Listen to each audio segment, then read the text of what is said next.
Boa noite, meus irmãos de Ideal Espírita, que a paz do Mestre Jesus possa estar com todos nós. Em tempos de Covid, a nossa direção tomou a decisão seguinte, de podermos convidar palestrantes de outros estados, já que seria muito difícil, se estivéssemos vivendo tempos de normalidade, no translado, né, agendas e tudo mais. Então, nós resolvemos fazer isso por live, convidar esses nossos companheiros de outros estados, de outras casas, que nos trarão informações, nos trarão diferenciações entre um estado e outro, entre uma casa e outra, né?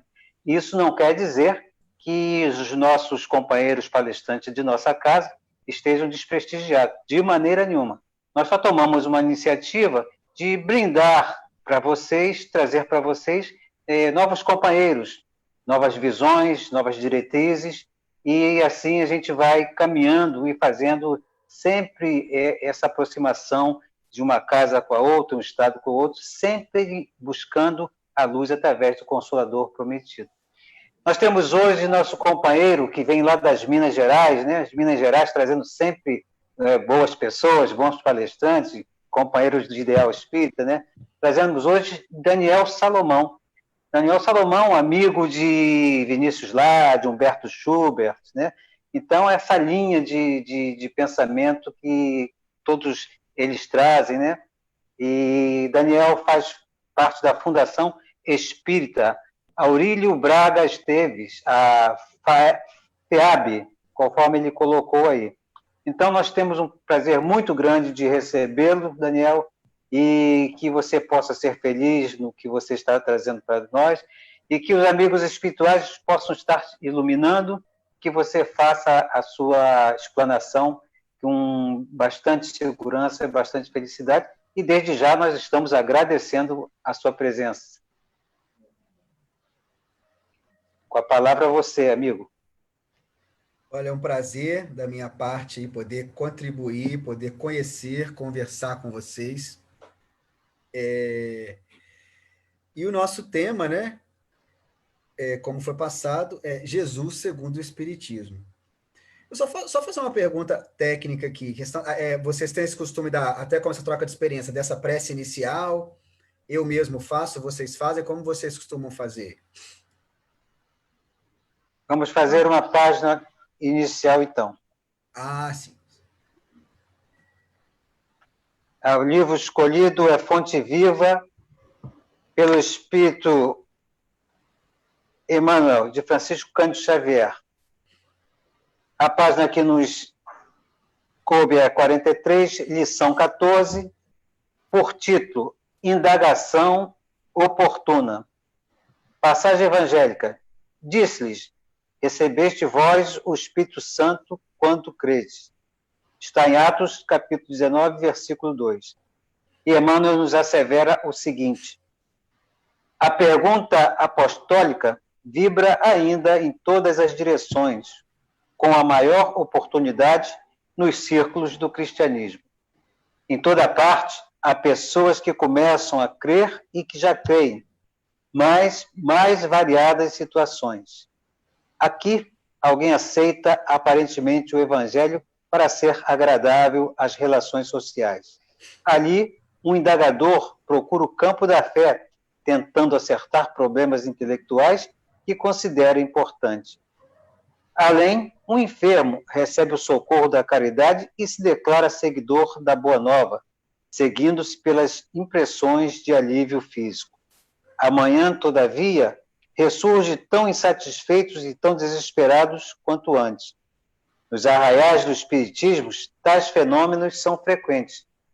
Encontramos grande número de companheiros que se afirmam pessoas de fé, por haver identificado a sobrevivência de algum parente desencarnado, porque se livraram de alguma dor de cabeça ou porque obtiveram solução para certos problemas de luta material. Contudo, amanhã prosseguem duvidando de amigos espirituais e de médiuns respeitáveis, acolhem novas enfermidades ou se perdem através de novos labirintos de aprendizado humano. A interrogação de Paulo continua cheia de atualidade. Que espécie de espírito recebemos no ato de crer na orientação de Jesus? O da fascinação? O da indolência? O da pesquisa inútil? O da reprovação sistemática às experiências dos outros? Se não obrigamos o espírito de santificação que nos melhore e nos renove para o Cristo, a nossa fé representa frágil candeia, suscetível de apagar-se ao primeiro golpe de vento. Deus nosso Pai, Jesus nosso Mestre, amigos espirituais, aqui estamos mais uma vez reunidos para mais uma reunião pública, mais uma live que nosso companheiro Daniel nos traz, e que ele possa ser intuído pelos amigos espirituais e que possa fazer uma boa colocação do tema referido. Que a paz de Jesus esteja com todos nós, graças a Deus. Daniel, com você agora. Maravilha, meus irmãos. Quando a gente se volta aos momentos iniciais da pregação de Jesus, de seu ministério público, a gente vai observar num desses momentos Jesus com seus discípulos, né, com aqueles discípulos no sentido mais amplo, aqueles que inicialmente quiseram segui-lo, interessados na sua palavra de consolo, na sua música celeste. Nós vamos encontrar Jesus já com esse pequeno grupo, caminhando nas margens do lago de Genezaré. E naquele lago, né, no local onde ele estava, havia alguns barcos ancorados, aqueles pequenos barcos de pescadores, né, como havia à época de Jesus. Jesus, então, talvez pensando em se colocar numa posição em que seria mais visível pelo grupo que o seguia, resolveu subir num daqueles barcos. Subiu, então, a embarcação que estava ali ancorada e, percebendo que havia pessoas, pescadores naquele barco, continuou com a sua prédica. Até que, em determinado momento, resolveu dar atenção a um daqueles pescadores. E era de manhã, bem cedinho, aquele pescador estava ali organizando, limpando o seu material, quando Jesus, então, olhou para ele e disse: olha, afaste seu barco um pouco e jogue a rede naquela direção. E apontou uma direção a ele, né? Nessa passagem que é bem conhecida por nós. Mas aquele pescador, que nós já sabemos quem é, Simão, futuramente Simão Pedro, né? Olhou para Jesus e disse a ele: mas, Senhor, nós ficamos a noite toda tentando pescar e não conseguimos nada, não há peixes. Mas Jesus insistiu com ele, disse a ele: olha, não recalcitres, não resistas. E novamente fez a ele o quê? Um convite. Isso que é importante, essa palavra é importante. Fez a ele um convite, a que jogasse a rede novamente no local determinado por ele. Simão, então, diante daquela autoridade moral, resolveu atendê-lo, resolveu aceitar o convite. Afastou, então, o seu barco levemente da margem e, quando chegou no local apontado por Jesus, jogou sua rede. E a gente sabe muito bem o que aconteceu ali, né? Todos se espantaram, como nós nos espantamos, porque aquela rede, num local em que a princípio não haveria peixes, né, se encheu rapidamente, se tornou pesada, a ponto de Simão precisar de ajuda de outros que estavam ali, né? Possivelmente de seu irmão André, de outros pescadores, quem talvez Tiago, João, né, que estivessem por ali também, eram também pescadores da região, né? E todo aquele grupo auxiliou a retirar aquela rede pesada do mar. Simão, então, ficou espantado com o fenômeno, né? E olhou para Jesus e disse a ele: Senhor, se afaste de mim, porque não sou digno. Reconhecendo ali a grandeza do Espírito que estava com ele, né? Reconhecendo também humildemente a sua inferioridade perante aquele que estava à sua frente. Mas Jesus, como faz com todos nós, ergueu aquele espírito, levantou, né? Convidou a que se levantasse e a que ampliasse agora os seus objetos de pesca, né? A que se tornasse também pescador de homens.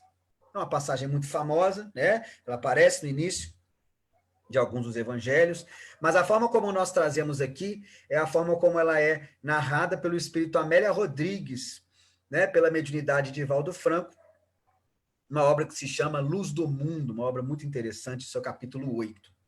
Mas por que a gente escolhe essa passagem para iniciar uma conversa sobre Jesus? Que simbolismo a gente consegue tirar dela? Além, claro, de discutir a questão dos peixes, que não é o mais importante para nesse momento, né? Nós podemos observar ali duas coisas muito importantes. Em primeiro lugar, o caráter de convite, ou seja, seguir Jesus, nós somos convidados a seguir Jesus, não somos obrigados, é uma decisão nossa. Jesus aponta para nós uma direção, aponta para nós uma porta, um local, né, para que a gente jogue a nossa rede, para que a gente direcione os nossos interesses. Mas cabe a cada um de nós a vontade, o esforço livre para seguir esse convite.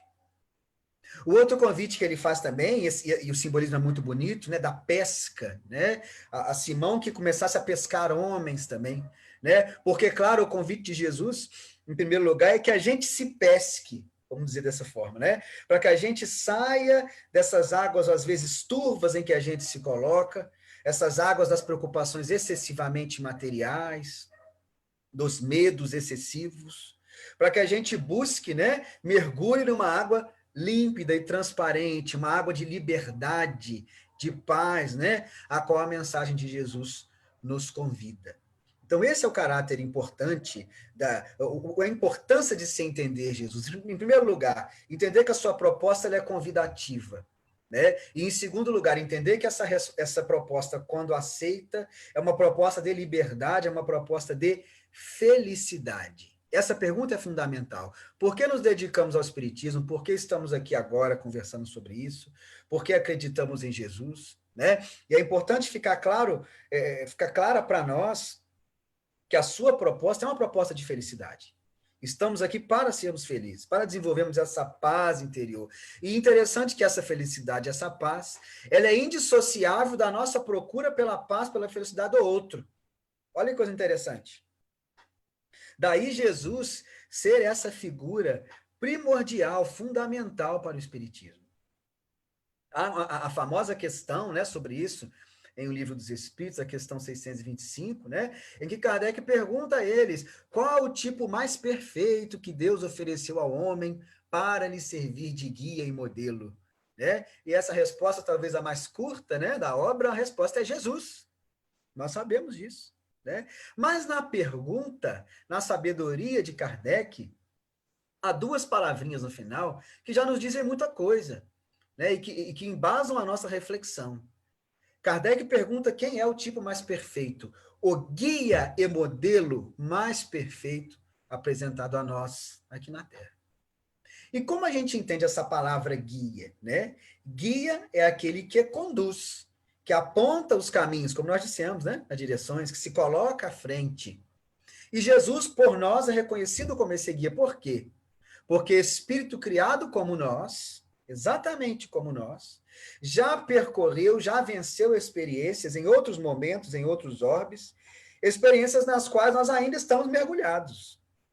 Então, ele já venceu esse desafio para o qual a gente se coloca. Ele já venceu, já superou.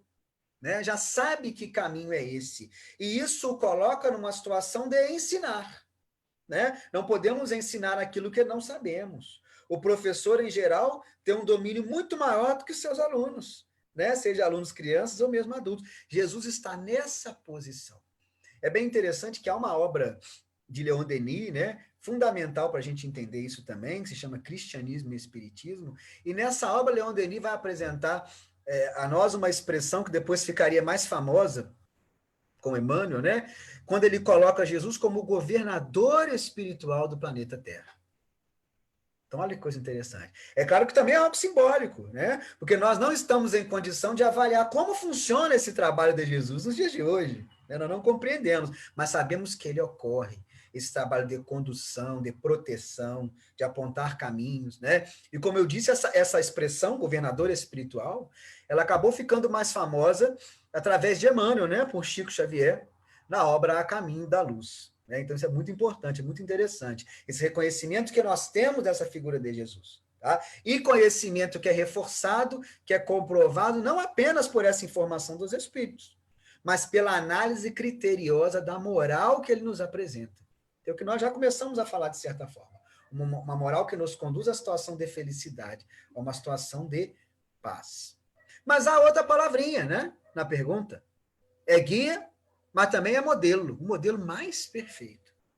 E aí, olha que coisa interessante. Quando a gente está falando de Jesus como guia, a gente está vendo a responsabilidade dele, né? Que a gente reconhece nele e que ele exerce. Quando a gente fala que Jesus é modelo, a gente está chamando a responsabilidade para a gente. Olha a diferença. Porque o que é modelo, né? Quando eu vou construir um prédio, né, eu vou partir de um projeto.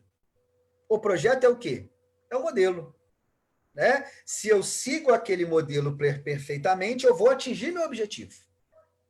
Né? Eu vou construir o que eu quero construir. A mensagem, a proposta, os exemplos de Jesus estão no mesmo caminho. Né? Então ele vem, olha que coisa interessante, ele escolhe sem nenhuma necessidade para a sua evolução, né? Viver novamente na carne, agora num planeta em que ele nunca havia encarnado antes, né? Planeta Terra, há 2000 anos. E ele resolve vir para quê? Para mostrar como fazer. Simplesmente é isso. Né? Ele vai dizer, ó, vocês já sabem, né? Eu não vim destruir a lei, eu vim dar cumprimento a ela. Olha que coisa interessante. Ele vem mostrar como que faz. Ele vai falar assim pra gente, é igual a gente fala com a criança, diz, ó, olha aqui o que eu estou fazendo. Tá vendo o que eu estou fazendo? Se você fizer o que eu estou fazendo, você vai se dar bem. Hoje eu estava aqui nas aulas online com meus filhos, né? E eu estava mostrando para eles desse sentido. Né? Ó, filho, ó, é assim que a gente faz o exercício aqui. Né? Ó, faz. Ah, papai, ó, faz assim. Né? É claro que eu expliquei melhor que isso, estou resumindo aqui, né? Mas faz assim que você vai se dar bem. Né? Então, basicamente, é isso que Jesus faz. Né? Ele se coloca como esse modelo. E aí eu repito a questão do convite, hein? Quem escolhe Jesus como modelo ou não somos nós. Isso não se impõe. É uma escolha nossa. Né? Ou seja, reforço, entender, compreender a figura de Jesus é algo fundamental. É claro que a gente já tem na obra, que é uma das referências para a nossa conversa aqui, né, de Allan Kardec, o Evangelho segundo o Espiritismo, o que a gente entende como o mais importante, né, que a gente pode extrair da mensagem de Jesus. Mas entender Jesus não é algo, a busca por entender Jesus não é algo que começa com o Espiritismo. Né? A gente tem que ter essa humildade, esse reconhecimento. Isso é claro, isso é óbvio. Né? Em primeiro lugar, quem começa a tentar entender Jesus inicialmente são aqueles que conviveram com ele, pessoalmente, fisicamente, vamos dizer dessa forma, né? Quando ele esteve entre nós. E com destaque para os discípulos, né? Para os apóstolos. E era uma tarefa árdua para eles, porque eles conviviam com Jesus, viam aquelas palavras fantásticas, aqueles exemplos maravilhosos, viam fatos extraordinários para o entendimento deles, né? E se admiravam com Jesus. E tinham dificuldades, tentavam entender e perguntavam, né?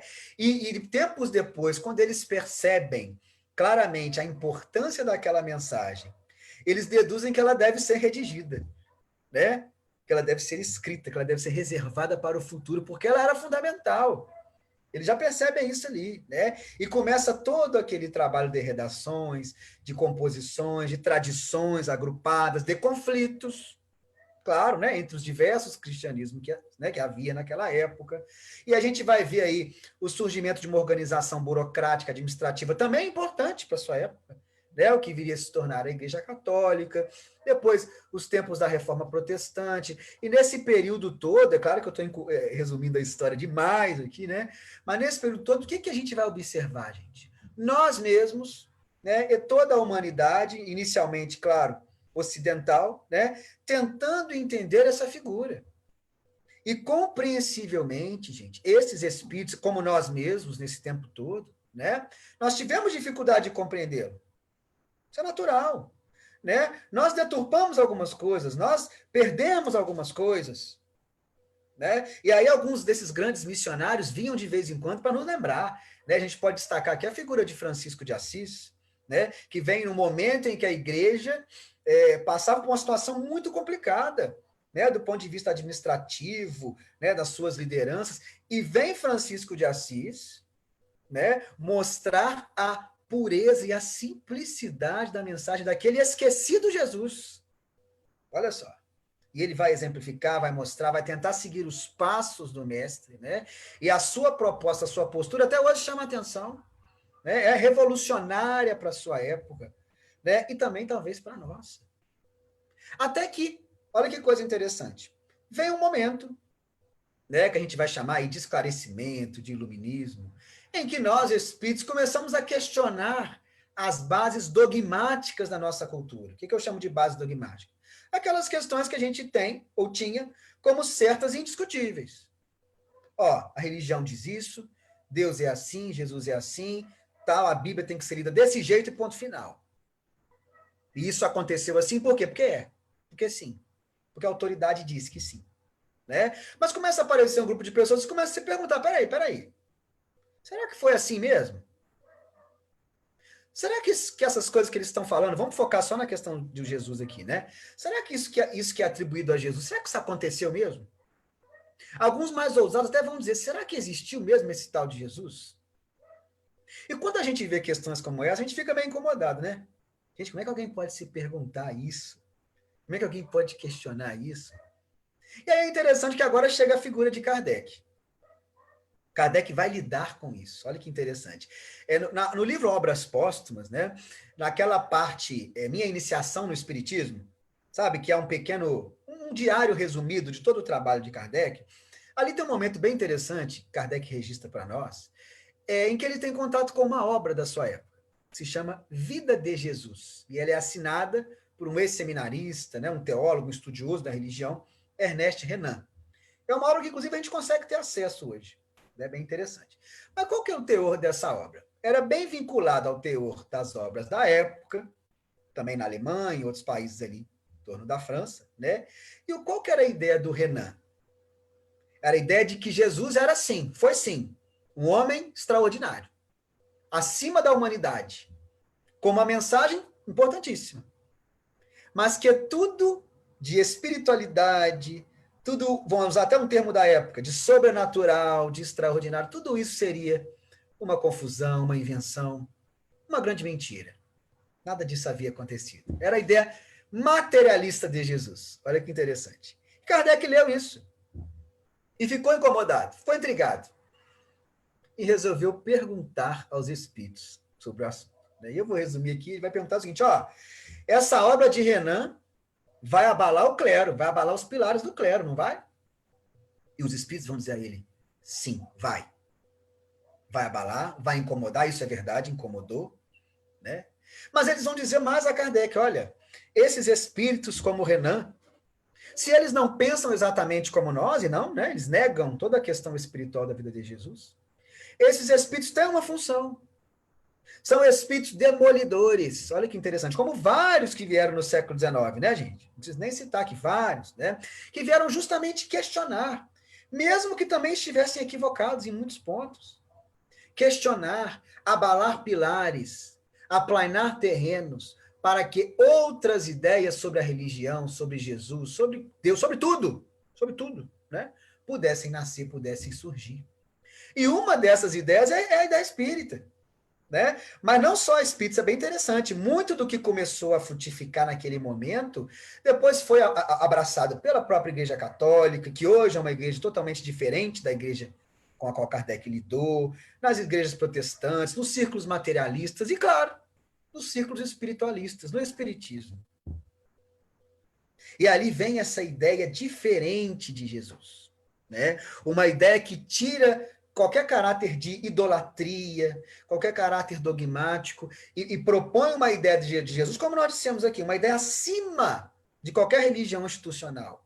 Né? Uma ideia de uma ética do outro, a preocupação com o outro, do amor ao próximo como a si mesmo, colocando isso como mais importante, como acima de qualquer tradição, sem desprezar as tradições, olha só, sem desprezar religião nenhuma, sabe? Sem desprezar o catolicismo, os evangelhos, nada disso.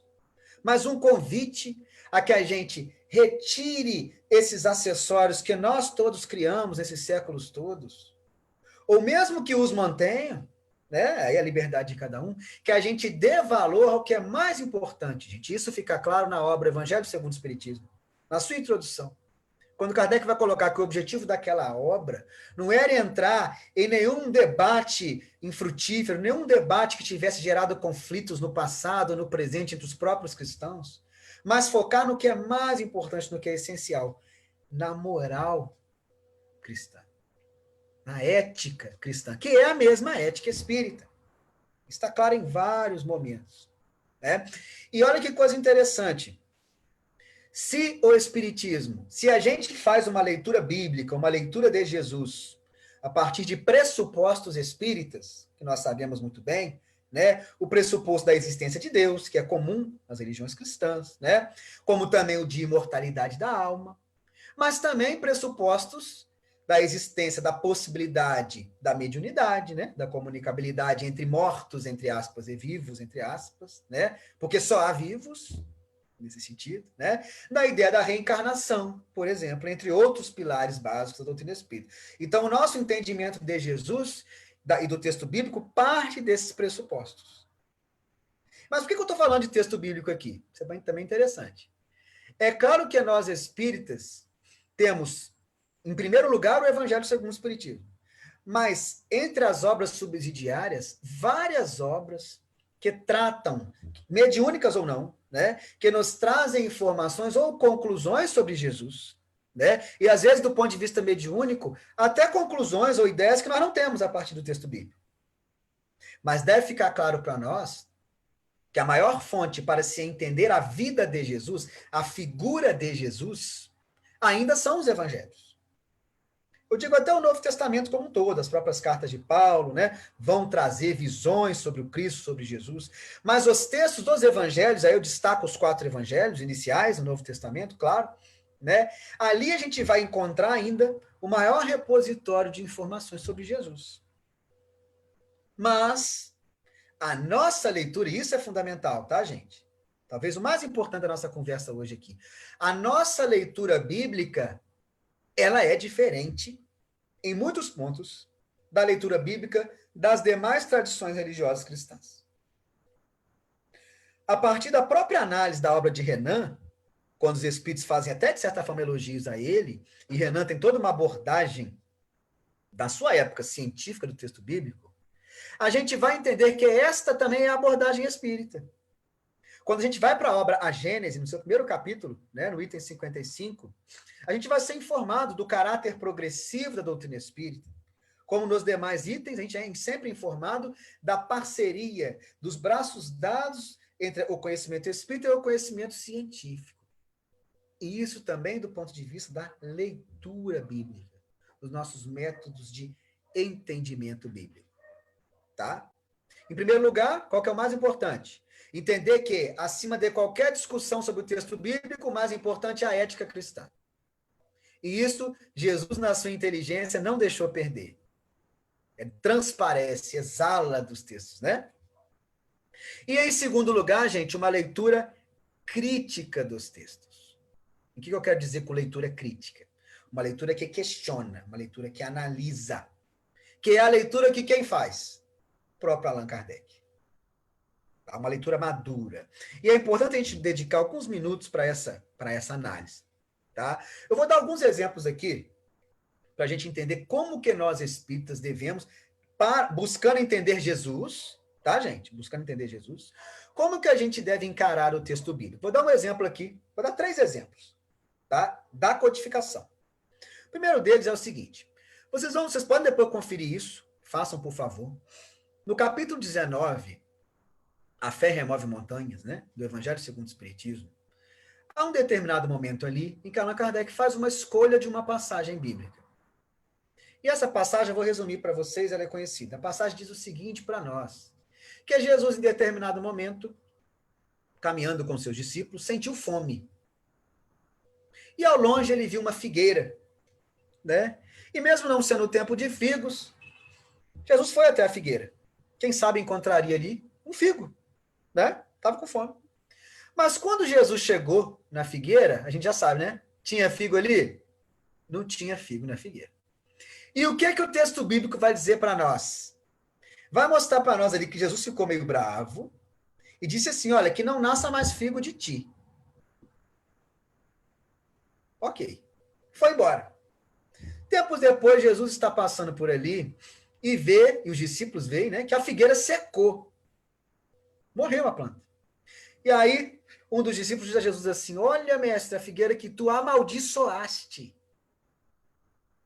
Olha que coisa interessante. Morreu. E aí Jesus, a partir disso, faz uma lição belíssima sobre a fé. Né? Ó, se vocês tiverem a fé pequenininha, vocês vão olhar para aquela montanha ali e falar, montanha, sai daqui e vem para lá. E a montanha vai te obedecer. Só que a gente olha para uma passagem como essa e fica assim, gente, mas peraí. Jesus, então, matou a árvore? É tão interessante isso, que os estudiosos do cristianismo primitivo, não espíritas, né? Eles vão chamar essa ação de Jesus como o único milagre de maldição de Jesus. Olha só. Aí eu pergunto a vocês, nós que temos uma ideia de Jesus, eu não preciso dizer qual é, já até falei aqui, nós entendemos que Jesus tem um perfil. A gente consegue imaginar, ainda mais nos tempos de ecologia de hoje, que é fundamental, né? Jesus matando um ser vivo, uma árvore. É meio complicado, né? Como é que Kardec trata isso? Olhem lá o título que ele dá a esse trecho no capítulo 19 do Evangelho segundo o Espiritismo. Sabe qual é? Parábola da figueira estéril. Mas é parábola no texto bíblico? Não é. No texto bíblico não é. Está falando que Jesus fez aquilo. Olha que coisa interessante. Agora, Kardec se preocupou com esse detalhe? Parábola da figueira estéril. Isso perde importância o texto por causa dessa consideração? Nenhuma. Tanto que Kardec o utiliza para falar de fé. É tão interessante que Jesus vai usar a figura da árvore ou da figueira também em outros momentos nos evangelhos de forma simbólica, parabólica. Mas aqui não. Olha que coisa interessante. O que isso mostra para nós? Kardec se permitia questionar o texto. Ué, mas peraí, não é parábola. Para Kardec é parábola. Vocês estão entendendo onde que a gente quer chegar? Vou dar outro exemplo aqui em relação a isso. Quando a gente vai para a obra Gênese, né? Tem um capítulo ali belíssimo, que é o capítulo 15, que se chama Os Milagres do Evangelho. E é tão interessante, esse é o capítulo por excelência que mostra para nós como que Kardec lidava com o texto bíblico, tá? Porque ali Kardec vai propor hipóteses, interpretações, ou mesmo questionamentos aos ditos milagres. E tem um que eu acho interessante, que nem é propriamente um milagre, entre aspas, né? Mas um fenômeno extraordinário, que é aquele que é narrado em Mateus 4 e Lucas 4 também, da tentação de Jesus no deserto. Vocês lembram aquele momento em que aparece o diabo, e aí pega Jesus, leva Jesus para um lugar, e tenta Jesus, oferece algumas coisas para Jesus, né? Faz convites a ele, Jesus sempre vai respondendo de forma negativa aqueles convites, né? Sempre dando uma lição em cima de cada um deles, até que o diabo desiste de tentar Jesus. Vocês lembram dessa passagem? Aí a gente olha para um negócio desse e pensa assim, pô, peraí. Em primeiro lugar, nós espíritas já não acreditamos muito nessa ideia de diabo dessa forma como é narrado ali. A gente já não pensa muito assim. Ok. Em segundo lugar, será que Jesus estaria nessa condição, na vida que teve aqui entre nós há 2000 anos, já enquanto espírito muito acima da nossa evolução? Estaria na condição de falhar? De ser tentado? De ser conduzido pelo diabo ou por qualquer ser que fosse a algum canto ou a outro? E aí, quando a gente vai ver Kardec tratar disso na Gênesis, ele vai dizer o quê? Isso também é parábola. E isso tira valor do texto bíblico, gente? De forma alguma. Exalta. Porque esse texto das tentações é um texto belíssimo. Né? É um texto para nós fantástico, porque não vai falar de Jesus sendo tentado. Vai falar de quem sendo tentado? Cada um de nós. Vai destacar ali as nossas imperfeições naturais, mas também as nossas potencialidades de vencê-las. Então, olha que coisa interessante. Tá? E, por fim, há um último texto que eu queria destacar. Esse também é destacado por Kardec. No capítulo 14 do Evangelho segundo o Espiritismo, honrai o vosso pai e a vossa mãe. Né? E a passagem que Kardec escolhe para tratar desse assunto em determinado momento, ela também é famosa. É aquela seguinte, em que Jesus está pregando para uma multidão e de repente chega alguém para ele e fala assim, Jesus, sua mãe e seus irmãos estão te chamando lá fora. Né? Sua mãe e seus irmãos estão te chamando lá fora. O que Jesus faz, vocês lembram? Sai correndo para falar com a mãe, né? Negativo. Negativo. Fala assim, ó, quem é minha mãe? Quem são meus irmãos? Senão aqueles que buscam o reino dos céus, a vontade do Pai, né? Algo nesse sentido. E a gente olha para uma passagem como essa e fica assim, gente, mas será que é um descaso para com a família por parte de Jesus? Lembra da história da figueira? Claro que não é descaso nenhum, né? E aí Kardec vai comentar o trecho, e ele vai dizer para nós o seguinte, ó, ou, como ele vai desenvolver ainda melhor no capítulo 23, o estranho moral, né? Ó, ou a gente tem problema aí de tradução, ou o pensamento de Jesus não foi muito bem expresso aí, né? Ou as palavras não são suas.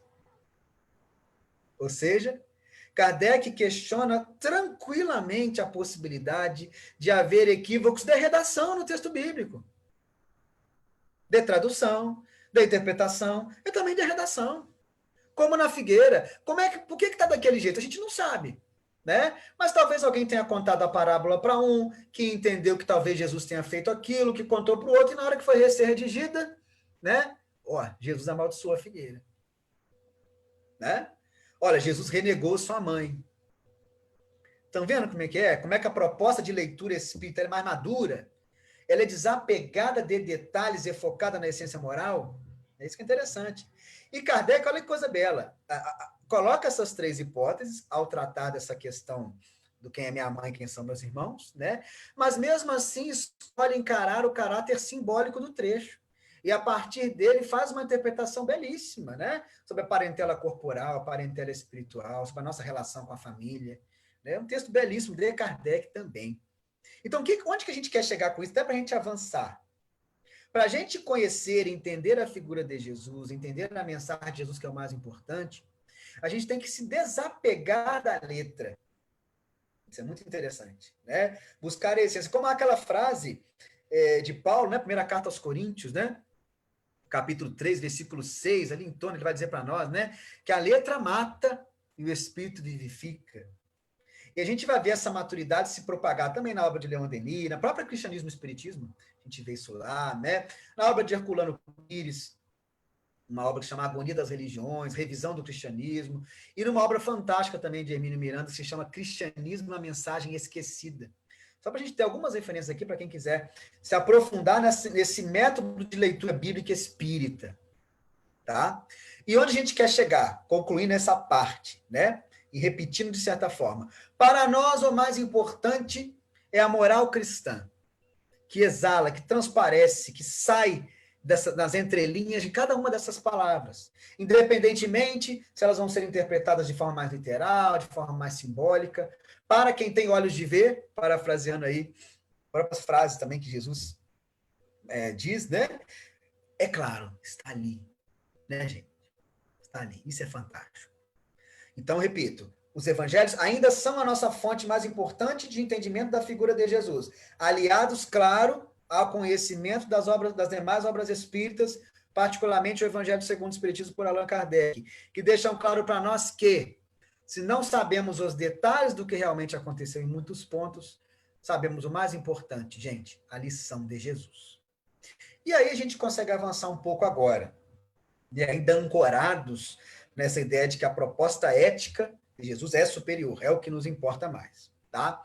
E aí o que é interessante, gente? Não adianta a gente conhecer todas as obras espíritas de cor, conhecer a Bíblia, todos os métodos bíblicos, se a gente não consegue extrair de todo esse material algo que nos transforme. Como eu disse no início, algo que nos deixe mais felizes, algo que traga mais paz para os nossos corações. Porque a mensagem de Jesus é isso. E há uma outra passagem que exemplifica um pouco esse ponto no qual nós queremos chegar. Está em Mateus 17, a famosa passagem da transfiguração. Né? E nessa passagem, o que acontece? Olha que coisa interessante.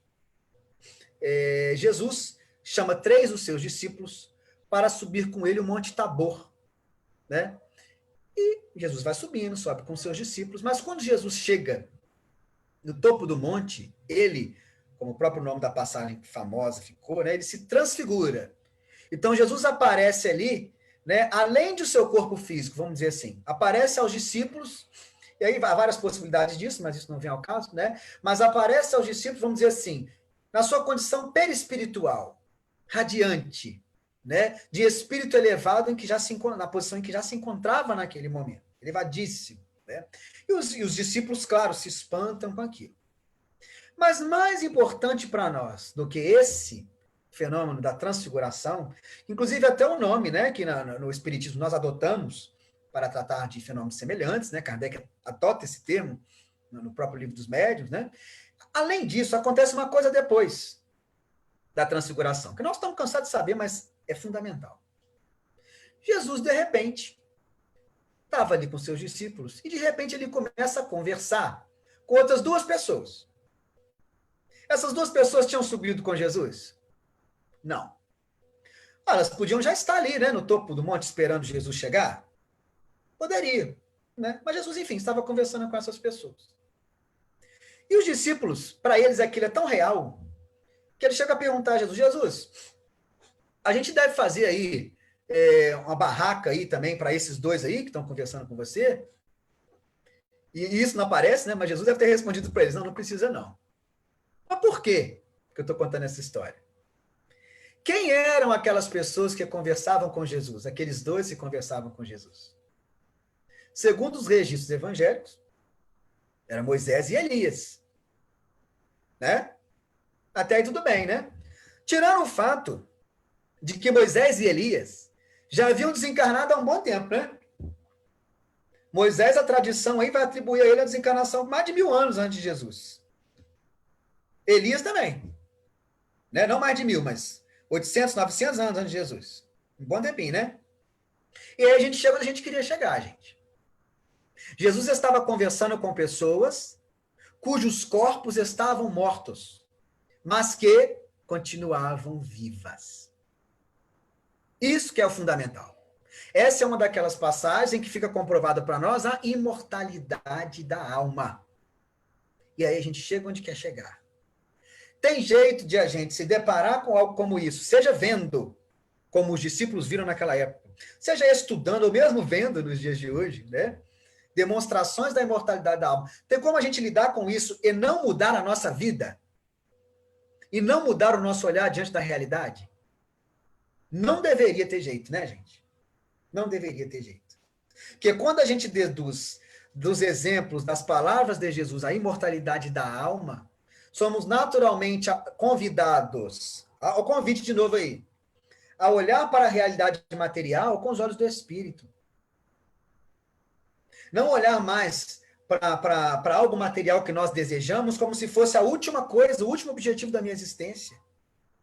Não olhar para o nosso corpo, esse instrumento tão importante, como se fosse mais importante do que o que nós realmente somos, espíritos imortais.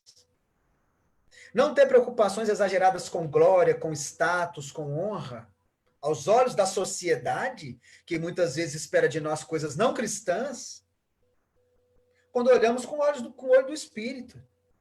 Quando encaramos que somos imortais, que estamos aqui de passagem para aprender. Muda tudo, gente. Muda o nosso olhar diante da doença. Muda o nosso olhar diante da morte.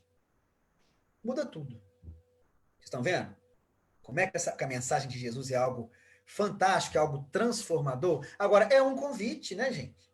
É um convite, eu repito. Não adiantaria nada para aqueles discípulos que testemunharam todo aquele fenômeno maravilhoso, né? Não adiantaria nada testemunhar se eles, a partir daquele momento, não se propusessem a uma atitude diferente. E claro que eu estou dando um exemplo apenas da imortalidade da alma, há outros, né? Mas não serviria para nada para eles. Apenas ver, apenas saber, porque o objetivo nosso é vivenciar, gente, é aceitar esse convite. E por isso Jesus esteve fisicamente entre nós. E como homem, no sentido de humano, né, encarnado, com corpo físico, um corpo sujeito a dores, o corpo sujeito às necessidades, né, mas um corpo reflexo de um perispírito construído, como Kardec vai nos informar na Gênesis, como vai nos informar em Obras Póstumas, né, construído a partir dos elementos mais puros da atmosfera terrestre. Naturalmente, o corpo mais saudável que a gente possa imaginar. Há uma informação do Espírito Joana de Ângeles, pelo Divaldo Franco, na obra Jesus e a Atualidade, né, em que ela vai dizer para nós que Jesus nunca ficou doente. Olha que interessante. Já que ele, na sua grandeza, tinha saúde plena, né? A gente sabe que a saúde é um reflexo do Espírito. Jesus tinha saúde plena. daí vivenciar, né, poder dar todos esses exemplos, agora num corpo como o nosso. Né? É o próprio argumento que Kardec vai trazer para nós, na própria Gênese, né? Se tudo pelo que Jesus falou fez, né? Tudo que ele fez, se fosse algo fictício, né? Num corpo fluídico, sem possibilidades, sem dificuldades, sem nada, poderíamos dizer, nunca faremos. Por quê? Porque estamos no corpo de carne. Mas ele escolhe viver entre nós nas nossas condições. Olha que coisa fantástica. Olha que renúncia, olha que amor, gente. Por que Jesus veio à Terra, né? Veio por nos amar. Isso que é o mais importante, né? E a gente até hoje discutindo coisas que são acessórias, né? Que têm a sua importância, mas que devem ser sempre acessórias diante da proposta ética de Jesus. Que é o que faz falta para nós, gente. Né? É o que faz falta para nós. O nosso mundo, difícil como está hoje, né? Precisa de quê? De mais amor, de mais tolerância, de mais compreensão. É a proposta de Jesus. Né? E é interessante também, nessa escolha que Jesus fez de viver conosco, né? Viveu na sociedade, teve na sociedade as mesmas experiências que nós estamos sujeitos a ter. E por quê, gente? Para mostrar para nós como agir em cada situação. Olha que coisa maravilhosa. A gente vai ver Jesus agindo diante do sofredor, diante do rico, diante do homem, diante da mulher, diante do poderoso, diante do inimigo, diante do amigo. E Jesus sempre exemplificando o que fazer. E sempre nos colocando numa proposta além da sua época. Se a gente destacar, olha que coisa interessante, um assunto também que, de certa forma, é muito moderno, né? E fundamental, né? O assunto em torno das desigualdades que ainda existem entre gêneros, né? Entre homens e mulheres, do desrespeito que ainda acontece muitas vezes em relação às mulheres, né? E aí, olha que interessante os exemplos que Jesus nos traz, né? A gente vai ver Jesus demonstrando em vários exemplos, né? O grande respeito, o mesmo respeito, o mesmo carinho, o mesmo amor a mulheres que ele dedicava a homens. Quando a gente vai ver, por exemplo, em Lucas, lá no capítulo 7, versículo 36, né? A partir dele, o famoso jantar na casa do fariseu Simão, né? Em que uma mulher, que depois até por obras subsidiárias é identificada como Maria de Magdala, né? Mas no texto de Lucas ela não é identificada. Aquela mulher que quebra o protocolo, entra no meio de um banquete, né? E se joga aos pés de Jesus. Vocês se lembram? E chora, e enxuga os pés de Jesus com seus cabelos. É uma mensagem belíssima, né? E como Jesus a trata? Olha que coisa fantástica. Só pegando o exemplo da mulher. Olha como que Jesus a trata. Ergue aquela mulher. E todos a condenavam. Né? E condenavam, inclusive, Jesus por dar atenção a ela, por ser tocado por ela. Jesus ergue aquela mulher na frente de todos aqueles homens poderosos, deixando claro a eles que ela também era o quê, gente? Espírito imortal. Olha que coisa fantástica. Como a gente vai ver também no diálogo de Jesus com a mulher samaritana, lá em João 4, né? Quando Jesus poderia ter escolhido qualquer pessoa para ser sua porta-voz na cidade de Sicá da Samaria, né? Mas vai escolher uma mulher. Samaritana, mulher, que estava no seu sexto relacionamento, ou seja, que aos olhos daquela sociedade não tinha valor algum, né? Por que Jesus não escolheu um homem? Escolheu aquela mulher. Olha que coisa fantástica. Ergueu aquela mulher. Em outro momento a gente vai ver, o último desses exemplos, há outros, né? A famosa passagem daquela mulher, da mulher adúltera, ou acusada de adultério, melhor dizendo, né? Que é jogada à frente de Jesus. E aí é exigido dele uma decisão, né? Apedreja segundo Moisés ou não apedreja segundo a lei de amor que Jesus propunha, né? E ele vai se sair com aquela passagem fantástica, né? Olha, aquele que tiver sem erro, que apedreje, né? E todo mundo vai embora. E fica ele e a mulher. E ele não é negligente, porque vai dizer a ela, ó, ninguém te julga, te condena, eu também não te condeno. Vai, não tornes a pecar. Vai, não erre mais. E por que isso, gente? Porque o erro é a causa do sofrimento. E a mensagem de Jesus é a mensagem de quê? De felicidade. É isso que eu estou relembrando aqui, que tem que estar nos nossos corações o tempo todo.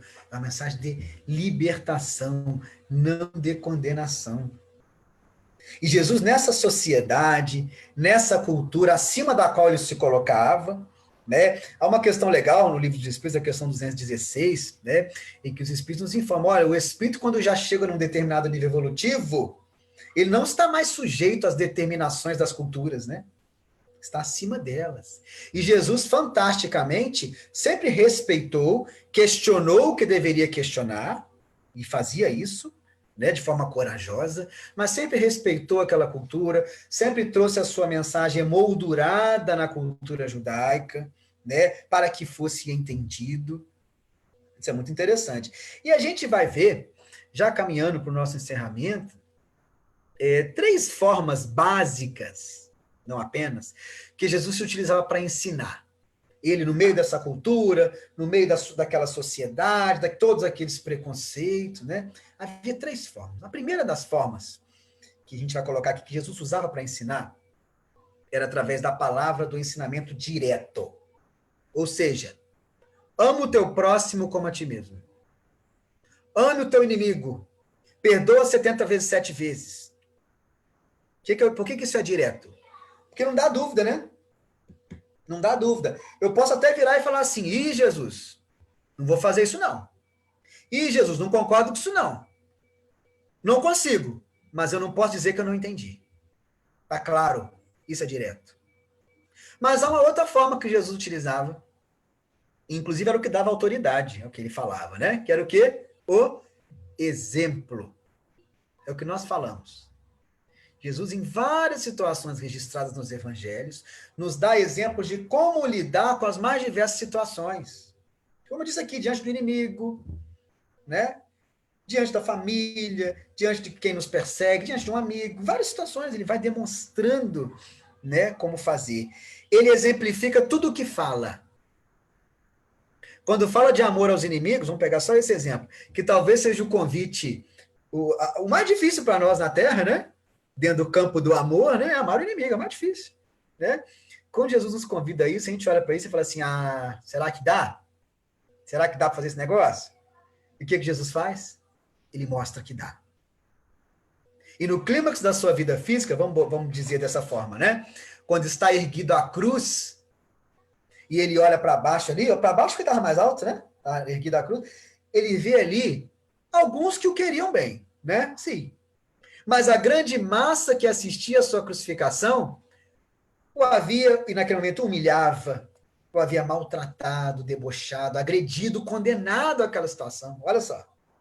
Jesus olha para aquelas pessoas e, do ponto de vista terrestre, primário em que a gente se encontra, né? Ele teria todos os motivos para odiá-las. Olha só. Todos os motivos. Para ter mágoa, para ter raiva delas. Mas o que Jesus demonstra nos relatos de todos os evangelhos ali? Quando ele olha para aquelas pessoas. Não demonstra mágoa. Não demonstra ódio. Ele não era inimigo de ninguém. Quase todos ali eram inimigos dele. Olha só. E o que ele faz? Roga ao Pai o perdão a eles. Porque eles não sabiam o que faziam. Eles ainda, é da minha parte, né? Não sabiam o que faziam. Vão aprender, iriam aprender como nós até hoje estamos aprendendo. Esse é o exemplo do amor ao inimigo. Ele demonstrou que dava para fazer. A gente fala assim, mas Jesus está muito longe da gente. Olha, gente, é claro, né? A gente não pode ter aqui a ambição de, nesta vida, alcançar, cumprir com perfeição da mesma forma como Jesus cumpriu o que ele recomendou. Mas ele, para nós, é o farol, é a luz, é a direção, né? E deixa claro para nós, né, compartilhando conosco o status de deuses, no sentido mais amplo, né, que nós vamos conseguir fazer o que ele faz. Vamos conseguir fazer mais. Né? Agora, é um caminho que nós ainda estamos percorrendo, mas temos a confiança de que vamos chegar lá.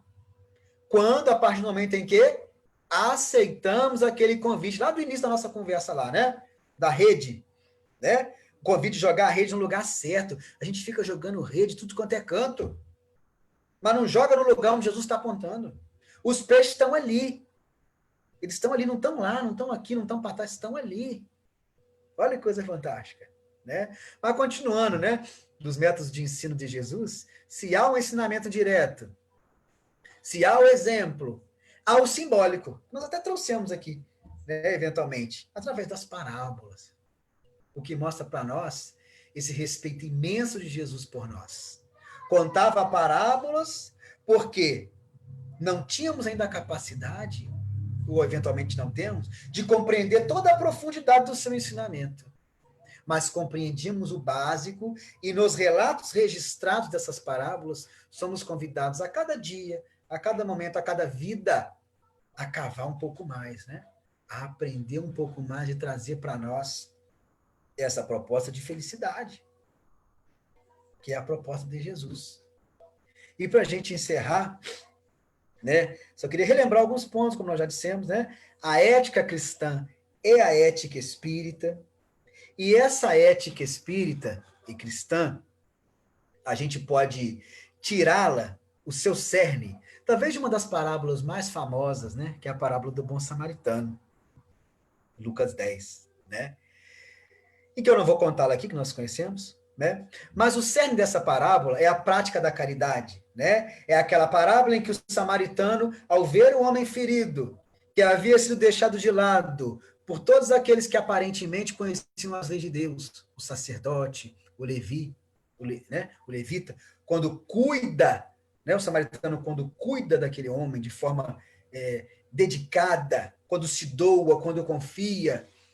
E aí Allan Kardec, quando vai analisar essa parábola no capítulo 15 do Evangelho segundo o Espiritismo, ele vai dizer para nós o seguinte, que a proposta de caridade não é uma proposta de salvação de Jesus. Não é uma delas. A caridade é a única condição de salvação para Jesus. A prática do bem, a preocupação com o outro, o amor ao outro é a única condição. Acima de qualquer condição secundária que a gente estabeleça, qualquer tradição, qualquer prática, qualquer preocupação. A única condição para que a gente seja feliz, para que a gente tenha paz nos nossos corações, é a prática da caridade. Então, eu desejo uma boa noite a todos, né? E só queria deixar uma informação de que essa palestra, né, essa conversa que nós tivemos aqui, ela é embasada, como eu até conversei com a Tereza, né, numa obra da nossa autoria que se chama Jesus segundo o Espiritismo. Autoria, eu sou um dos coautores, né? Há outros 3 autores, né? Da editora Primavera, né? Com que edita também as obras do Vinícius, que vocês conhecem. Então, essa palestra é embasada nesta obra. E aqueles que quiserem conhecer, claro, podem procurar informações sobre ela. Então, eu agradeço o convite, foi um prazer imenso poder conversar sobre esse assunto, que é o assunto, né, sobre a figura que é a mais importante para nós, né, que é a figura de Jesus. Então, uma boa noite a todos. Daniel, nós é quem te agradecemos por esses belos esclarecimentos através do nosso mestre, do nosso guia, do nosso modelo. As portas da nossa casa estarão abertas sempre que você precisar estar conosco e, com certeza, novos convites surgirão para que você possa estar conosco. Muito obrigado. Agora, para dar sequência à nossa reunião, nós vamos chamar nossa companheira Lucy para fazer a prece de agradecimento e a irradiação. Por favor, Lucy. Gostaríamos de convidar a todos os irmãos que participaram deste momento grandioso em torno do nosso Mestre Jesus, para percorrermos toda a Terra, levando aos 4 cantos deste planeta o maior sentimento que nós temos em nossos corações, que é o nosso amor.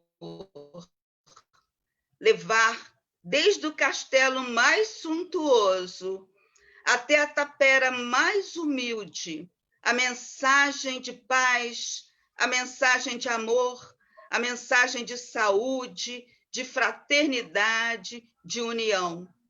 Que todos aqueles que passam pelos nossos pensamentos agora, desde aqueles que habitam os nossos lares, nesse momento de confinamento, aos nossos irmãos da humanidade inteira, que todos eles possam receber agora esse fluido que irá abençoando esses espíritos que irá levar o lenitivo da caridade que o nosso amigo falou agora.